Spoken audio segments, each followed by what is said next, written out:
In the past 200 years, the United States has had both good and bad days. Some days really scared Americans about the future of the country and their own safety. Here are 8 of those scary days, listed in order of when they happened. August 24, 1814, Washington, D.C. burned by the British. In 1814, during the War of 1812, England turned its focus on the weakly protected United States. On August 24, 1814, the British defeated the Americans at the Battle of Bladensburg and set fire to Washington, D.C., including the White House.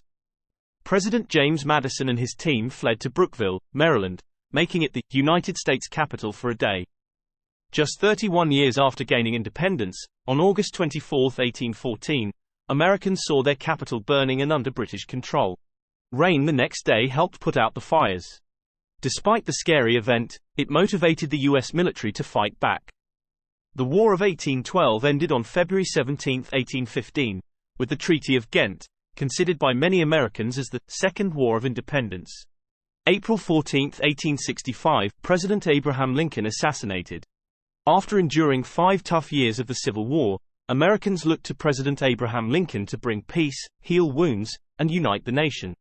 Unfortunately, on April 14, 1865, just weeks into his second term, President Lincoln was assassinated by John Wilkes Booth, a bitter supporter of the Confederacy. With one gunshot, the hope for a peaceful reunification of America was shattered. The president who advocated for leniency towards the South after the war was now gone. Northerners blamed Southerners, and there was a widespread fear that the Civil War might not truly be over. People worried that the terrible idea of legalized slavery could still be a threat. October 29, 1929, Black Tuesday, the stock market crash. After World War I ended in 1918, the United States entered a time of great economic success known as the Roaring Twenties. However, this prosperity masked underlying issues. While cities thrived from rapid industrial growth, farmers faced financial troubles due to producing too much. Additionally, an unregulated stock market, along with excessive spending based on post-war optimism, led to risky investments by banks and individuals. The party came to a sudden halt on October 29, 1929, known as Black Tuesday. Stock prices, artificially inflated by speculative investments, crashed. Panic spread, causing a rush to sell stocks, but with no buyers, values kept dropping. Banks collapsed, businesses folded, and family savings vanished nationwide. In a matter of days, millions of once well-off Americans found themselves in unemployment lines and struggling for basic needs. The 1929 stock market crash triggered the Great Depression, a 12-year era of poverty and economic turmoil. Relief came through President Franklin D. Roosevelt's New Deal programs and the industrial boom during World War II, creating new jobs and ending the prolonged hardship. December 7, 1941, Pearl Harbor attack. In December 1941, Americans were optimistic that their country's long-standing policy of staying out of global conflicts would keep them safe from the war in Europe and Asia. However, that belief was shattered on December 7, 1941. In a surprise attack, Japanese forces bombed the U.S. Pacific Fleet at Pearl Harbor, Hawaii. President Franklin D. Roosevelt later referred to this as a date that will live in infamy. By the end of the day, 2,345 U.S. military personnel and 57 civilians were killed, and 1,247 military personnel and 35 civilians were wounded. The attack left the Pacific Fleet severely damaged, with 4 battleships and 2 destroyers sunk, and 188 aircraft destroyed. On December 8, as newspapers displayed images of the attack, Americans realized that a Japanese invasion of the U.S. West Coast was now a genuine threat.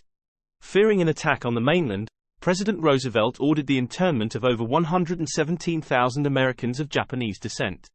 This event made it clear to all Americans that they were now actively involved in World War II. October 22, 1962, the Cuban Missile Crisis. On October 22, 1962, President John F. Kennedy shocked Americans by revealing on TV that the Soviet Union was placing nuclear missiles in Cuba, just 90 miles from Florida. This revelation during the Cold War caused intense fear, especially considering the missiles could reach anywhere in the U.S. Kennedy warned that any Soviet missile launch from Cuba would be seen as an act of war, demanding a full response against the Soviet Union. While American schoolchildren practiced futile drills under their desks and were told not to look at the potential nuclear flash, Kennedy and his advisors engaged in a risky game of atomic diplomacy. Fortunately, the Cuban Missile Crisis ended peacefully, with the Soviet missiles removed through negotiations. However, the fear of nuclear devastation from that tense time still lingers today. November 22, 1963, John F. Kennedy assassinated. Just 13 months after resolving the Cuban Missile Crisis, President John F. Kennedy was assassinated while riding in a motorcade in Dallas, Texas. The sudden and brutal death of the popular and charismatic young president shocked people in the United States and worldwide. In the chaotic aftermath, there were mistaken reports that Vice President Lyndon Johnson, also in the motorcade, had been shot. During a time when Cold War tensions were high, some feared Kennedy's assassination was part of a larger attack on the U.S. These fears grew when the investigation revealed that the accused assassin, Lee Harvey Oswald, a former U.S. Marine, had renounced his American citizenship and tried to defect to the Soviet Union in 1959. The impact of Kennedy's assassination still lingers today. Similar to how people remember where they were during events like the Pearl Harbor attack or the September 11, 2001, terror attacks, the question, "Where were you when you heard about the Kennedy assassination?" continues to be asked. April 4, 1968, Dr. Martin Luther King Jr. assassinated. As Dr. Martin Luther King Jr. was leading the peaceful American civil rights movement with powerful words and non-violent actions like boycotts and marches, he was tragically shot and killed by a sniper in Memphis, Tennessee, on April 4, 1968. The night before his death, Dr. King gave his final sermon, where he famously spoke of difficult days ahead but expressed hope for reaching the promised land.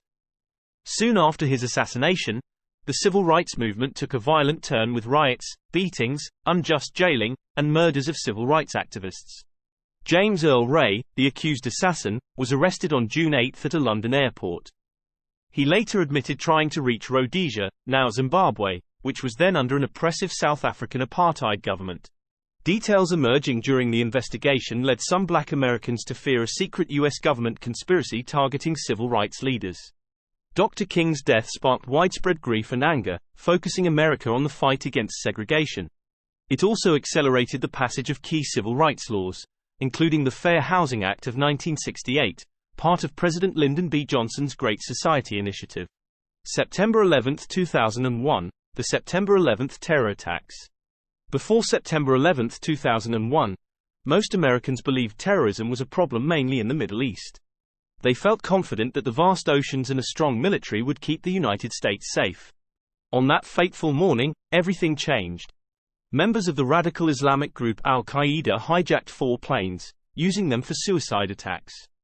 2 planes crashed into the World Trade Center in New York City, another hit the Pentagon near Washington, D.C., and the 4th crashed in Pennsylvania. In a single day, 19 terrorists killed nearly 3,000 people, injured over 6,000, and caused over $10 billion in property damage. The fear of more attacks led to the grounding of all flights, enhanced security measures, and a temporary closure of North American airspace. The events triggered the War on Terror, leading to conflicts in Afghanistan and Iraq. In response, the U.S. passed controversial laws like the Patriot Act and implemented strict security measures. The attacks are remembered alongside Pearl Harbor and the Kennedy assassination as moments that prompt people to ask, "Where were you when?"